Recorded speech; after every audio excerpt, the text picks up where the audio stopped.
Hello दोस्तों, कैसे हैं आप लोग। हमारी आज की कहानी का नाम है फरमाइश। बहू के दरवाजे पर खड़े 75 वर्षीय विशंभर जी दरवाजे को खटखटाते हुए बोले, बहू जरा एक कप चाय बना दो, आज तबीयत कुछ ठीक नहीं लग रही। विशंभर जी के एक दो बार कहने पर तो बहू ने कोई जवाब भी नहीं दिया, लेकिन जब विशंभर जी ने तीसरी बार फिर से कहा तो बिस्तर पर लेटी फोन चला रही अनुभा बाहर आई और विशंभर जी के सामने दोनों हाथों को बांधकर खड़ी हो गई और आंखों को चढ़ाते हुए बोली, जब देखो बस चाय की फरमाइश करते रहते हैं आप, जैसे मैं तुम्हारी नौकरानी हूँ। आपको तो काम धंधा कुछ है नहीं, जब से यहाँ आए हो बस बैठकर हुक्म चलाते रहते हो। जीना हराम कर दिया है आपने, हर समय बहू बहू चिल्लाते रहते हो। विशंभर जी बोले, बहू मुझसे ज़्यादा तो तुम चिल्ला रही हो। एक कप चाय क्या मांग ली मैंने तुमसे, तुमने पूरा घर सर पर उठा लिया। 2 दिन से मेरी तबीयत कुछ ठीक नहीं लग रही, इसलिए मैंने तुमसे चाय को बोल दिया, वरना मैं बोलता भी नहीं। हाँ तो एहसान किस पर दिखा रहे हो, वैसे भी 1.5 लीटर दूध में पूर्ति भी नहीं होती, आपको दिन भर की चाय में ही सारा दूध खत्म हो जाता है। अगर बार बार चाय पीने का इतना ही शौक है तो पानी में चाय पत्ती और चीनी उबालकर पी लिया करो।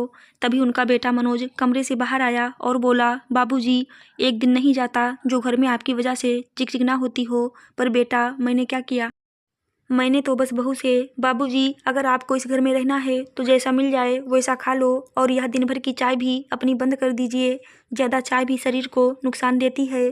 बेटे की बातों को सुनकर विशंभर जी खड़े के खड़े रह गए।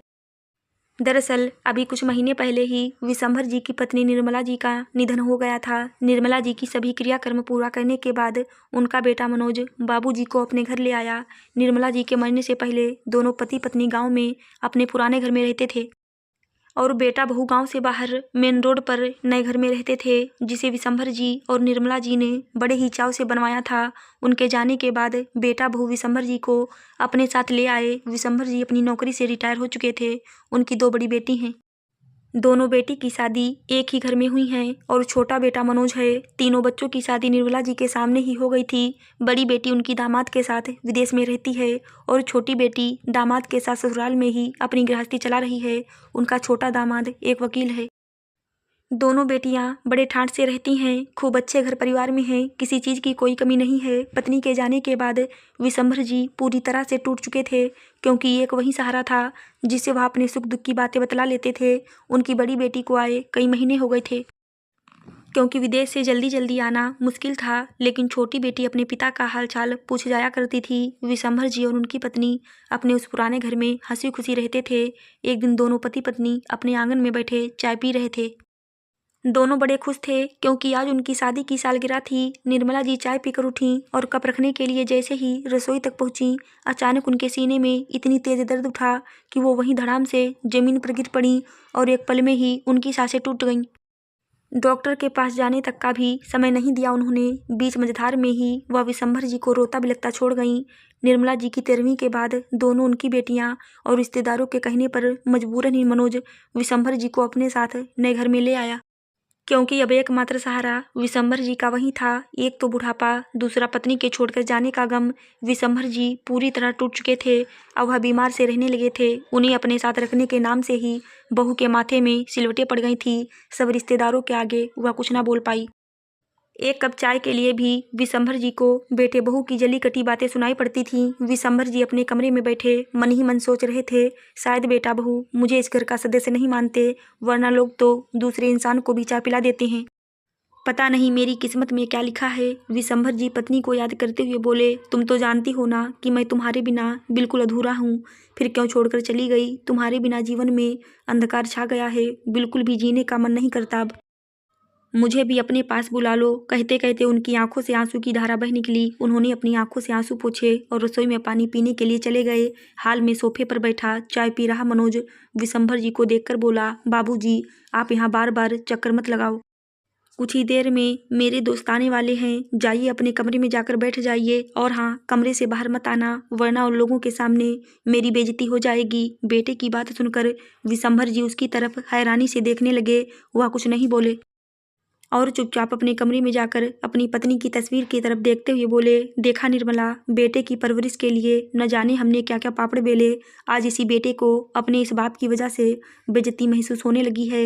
आज भी गांव में लोग मेरा कितना सम्मान करते हैं, लेकिन वहीं मेरे अपने ही बेटे को मेरी वजह से बेइज्जती महसूस होती है। विशंबर जी दुखी मन से अपनी चारपाई पर लेट गए। सुबह से लेकर शाम होने को आई थी। बेटे के ऑफिस के दोस्त भी जा चुके थे। बहू बेटे ने उन्हें एक कप चाय तक के लिए भी नहीं पूछा था। बेचारे विशंभर जी को भूख तो बहुत तेज लगी थी, इतनी कि अब उनसे भूखा रहा नहीं जा रहा था। वह धीरे से रसोई में गए और 2 रोटी हाथ पर रखकर वहीं रसोई में बैठकर खाने लगे। तभी अचानक रसोई में बहू आ गई। विशंभर जी को रसोई में रोटी खाते देखकर बहू ने उनके हाथ से रोटी छीन ली। आपकी हिम्मत कैसे हुई बिना पूछे खाने को हाथ लगाने की? बहू सुबह से कुछ नहीं खाया, शाम होने को आई है, अब तो भूख लगेगी ही ना। कहते हुए विशंभर जी की आंखों में आंसू आ गए। तो किसने मना किया था आपको रोटी खाने के लिए? लेकिन पहले कुछ काम तो कर लो। मैं सुबह से लगी लगी थक गई हूँ। ये सारे बर्तन इकट्ठे करके साफ करना आपकी जिम्मेदारी है। जब बर्तन साफ हो जाएंगे तो मैं आपका खाना डाल दूंगी। कहकर बहू अपने कमरे में आराम करने चली गई। बेटे बहू ने विशंभर जी का जीवन बद से बदतर बना दिया था। बुढ़ापे में विशंभर जी को वह काम करने पड़ते थे जिसकी उन्होंने कभी कल्पना भी नहीं की थी। अब तो उन्हें रोज रोज अपमान सहने की आदत हो चुकी थी। बेचारे चुपचाप जाकर बर्तन साफ करने लगे। बर्तन साफ करने के बाद विशंभर जी सीढ़ियों पर बैठ गए। आज उन्हें अपनी दोनों बेटियों की बड़ी याद आ रही थी। उनसे मिलने और बात करने को बहुत मन कर रहा था। बहू अनुभा ने पति के हाथों 2 रोटियां पर अचार रखकर मनोज को देकर आने के लिए कहा, यह लीजिए बाबूजी रोटी खा लो, सब्जी तो खत्म हो गई है इसलिए अचार से खा लो। बेटी की बात सुनकर और रोटियों को विशंभर जी बेटे को बड़ी गौर से देखने लगे। अब वो बहू को ही क्या दोष दें जब उनके खुद के बेटे को ही अपने बूढ़े बाप की फिक्र नहीं थी। विशंभर जी ने दोनों रोटियां बाहर कुत्तों को डाल दी क्योंकि अब उन्हें कहीं से कहीं तक भी भूख नहीं थी। रात के 10 बज चुके थे। विशंभर जी गहरी सोच में बैठे हुए थे। नींद आंखों से कोसों दूर थी क्योंकि अब बेटे और बहू को सबक सिखाना जरूरी हो गया था। वह अपनी चारपाई से उठे और घर से निकल गए। बहू और बेटे ने उन्हें निकलते हुए देख लिया था लेकिन उनसे कुछ पूछा नहीं कि वह कहाँ जा रहे हैं और क्यों जा रहे हैं। विशंभर जी रात भर घर से बाहर रहे लेकिन बेटे बहू ने उनके प्रति कोई चिंता नहीं दिखाई। सुबह करीब 9 बजे बेटा और बहू डाइनिंग टेबल पर बैठकर नाश्ता कर रहे थे। तभी वहां 2 पुलिस ऑफिसर आते हैं और पीछे पीछे विशंभर जी भी आते हैं। बेटे बहू उन्हें देखकर एकदम से चौंक कर खड़े हो गए। ऑफिसर विशंभर जी के बेटे से बोले, क्या यह घर तुम्हारा है? जी हाँ, यह घर हमारा ही है, बेटे ने जवाब दिया। और यह जो सफ़ेद कुर्ते में यहाँ खड़े हैं यह कौन हैं? जी सर, यह मेरे पिताजी हैं। इतना कहना था कि ऑफिसर ने बेटे के टांगों पर जोर से डंडा मारा कि उसकी चीख निकल गई। जब यह तुम्हारे पिताजी हैं और तुम उनके बेटे हो और यह घर तुम्हारा है तो इतनी नौबत क्यों आई कि बुढ़ापे में तुम्हारे पिता को पुलिस स्टेशन में हमारे पास आना पड़ा और तुम दोनों के खिलाफ केस दर्ज करना पड़ा। अपने पिता का साहस देखकर बेटे बहू के पसीने छूट गए। अब देख क्या रहे हो, चलो हमारे साथ, तुम्हारी बढ़िया वाली खातिरदारी करेंगे। पुलिस ऑफिसर मनोज की गिरेबान पकड़कर पुलिस थाने ले जाने लगा। बेटा बाबूजी बाबूजी करते हुए हाथ जोड़ने लगा। बहू भी विशंभर जी के पैरों में पड़ गई लेकिन विशंभर जी कुछ नहीं बोले। अनुभा भी पति के पीछे पीछे पुलिस थाने पहुंच गई। विशंभर जी के कहने पर बेटे और बहू को एक रात सलाखों के पीछे रखा और फिर छोड़ दिया। अगले दिन बेटा और बहू दोनों घर पहुंचे तो घर पर ताला लगा हुआ था। पुराने वाले घर में जाकर देखा तो विशंभर जी वहां पर भी नहीं थे। वहां का भी ताला लगा हुआ था। विशंभर जी अपनी बेटी के घर पहुंच गए और वहां जाकर बेटी और दामाद से सारी बातें बता दी। जब छोटी बहन ने बड़ी बहन से यह सब बात बताई तो वह भी विदेश से आ गई। कई दिन तक बेटा और बहू विशंभर जी को ढूंढते रहे।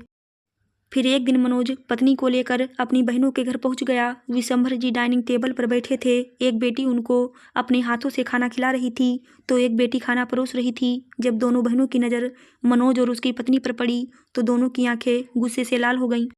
मनोज और उसकी पत्नी जैसे ही विशंभर जी से माफ़ी मांगने को चले तभी विशंभर जी गुस्से में बोले, एक कदम भी आगे मत रखना और ना ही मुझसे माफ़ी की कोई उम्मीद रखना क्योंकि तुम्हारे लाख बार माफ़ी मांगने पर भी मैं ना तो तुम्हें माफ़ करूँगा और ना ही तुम्हें अपने साथ रखूँगा।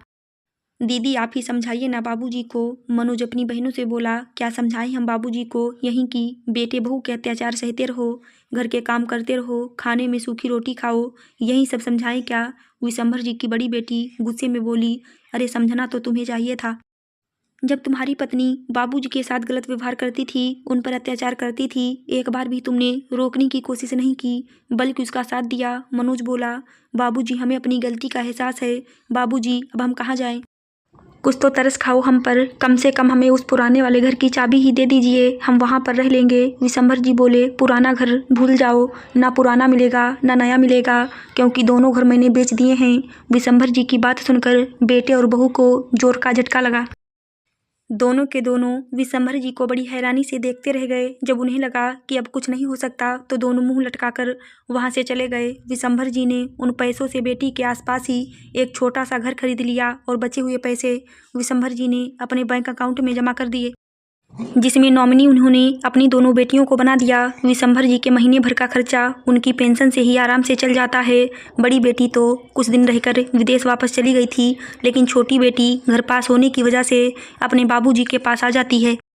विशंभर जी ने अपनी सुख सुविधा के अनुसार एक खाना बनाने वाली और साफ सफाई वाली को रख लिया। अब ना तो विशंभर जी को सूखी रोटी खानी पड़ती है और ना ही किसी की जली कटी बातें सुननी पड़ती हैं। अब अपने आगे का जीवन वह पूरा आरामदायक हंसी खुशी काट रही हैं। आशा करती हूँ दोस्तों आपको हमारी कहानी ज़रूर अच्छी लगी होगी। कहानी अच्छी लगी हो तो चैनल को लाइक सब्सक्राइब शेयर ज़रूर करें। धन्यवाद।